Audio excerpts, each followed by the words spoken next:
કચ્છની ધરતીમાં બનેલો સત્ય ઘટનાનો પ્રસંગ છે. નાના એવા દીકરાને મૂકીને માં મરી ગઈ, બાપે બીજું ઘર કર્યું, નવી માં આવી. 7-8 વર્ષનો દીકરો છે. 6-8 મહિના નવા લગ્ન ને થયા એટલે આડોશ પાડોશના માણસો એ દીકરાને પ્રશ્ન કરે છે કે બેટા, તારી માં મરી ગઈ અને આ નવી આવી, એ બેયના પ્રેમમાં તફાવત કેટલો?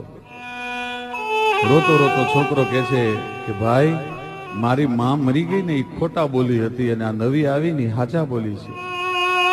અરે બેટા, જે જનેતાએ તને જન્મ દીધો, તને ઉજેરીને મોટો કર્યો, એને ખોટા બોલી કે છે? હા, એને હું ખોટા બોલી કહું છું. શું કામ?